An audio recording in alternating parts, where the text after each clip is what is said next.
Our next story by Anne-Marie Berger is about something that might seem new and a little unusual for St. Louis, but as time goes on, it will probably seem less and less foreign.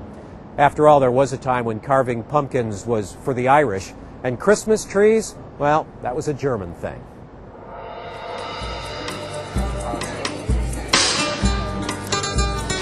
It's badly named. It shouldn't be the Day of the Dead. It really should be the Day of the Living.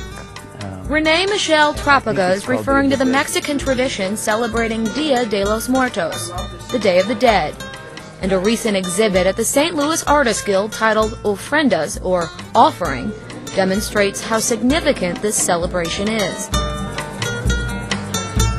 On the Day of the Dead, altars are built inviting the spirits of our dearly departed to come back to the living world and share another day with us. So in fact, you're not celebrating death at all. You're celebrating back to life. You're celebrating the spirits coming back to be with you and I, for these couple of days. These couple of days follow Halloween and are generally associated with the Catholic faith. November 1st is All Souls Day, a day set aside so we can remember our deceased loved ones. But the celebration of Dia de los Muertos takes it a little further than mere reflection.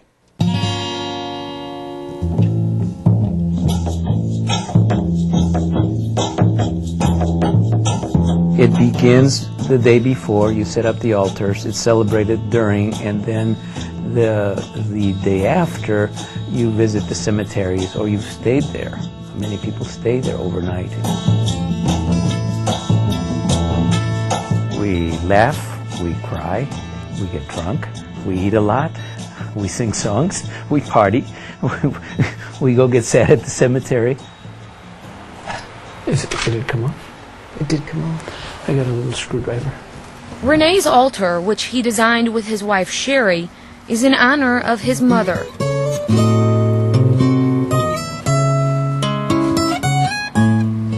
Together, they spent months creating the offering specifically for her. Traditionally, these ofrendas are set up in the home and are adorned with religious symbolism, food, and items characteristic of the invited dead.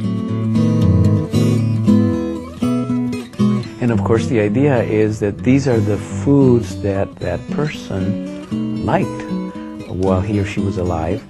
And so we're offering them this, almost maybe like a bribe, so that they'll come and stay and partake of this.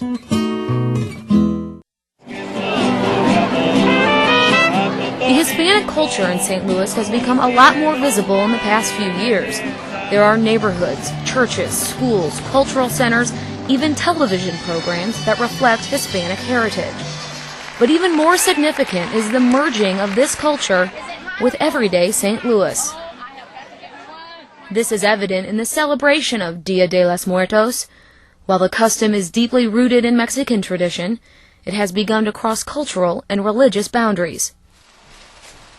I'm Jewish, and there's a tradition when you go to the cemetery when you're Jewish to put there's stones available, and you prop one on the grave. You can see there's like a couple of stones there. So I brought along some stones. This is an old ceramic dish that my dad made in 1960. It's got the name of everybody in my family and our address. For some reason he put our address on here, I don't know why. And I'm going to put the stones in there, and if people want to put a stone down on the ground, they're more than welcome to.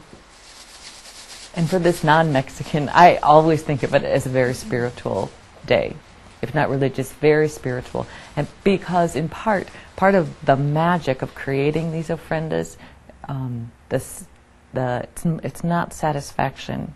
It is a comfort, is that when you're putting the altar together, when you're gathering the materials that are particular to this one person that you're honoring, they're so close, and so it's very comforting.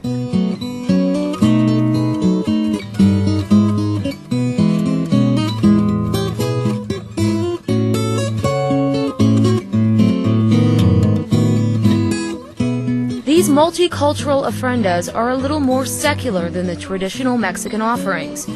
but in the end, they all mean the same thing.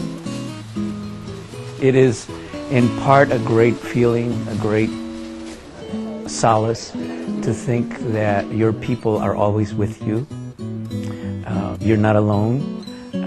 People that have gone are still there for you, and you're there for them.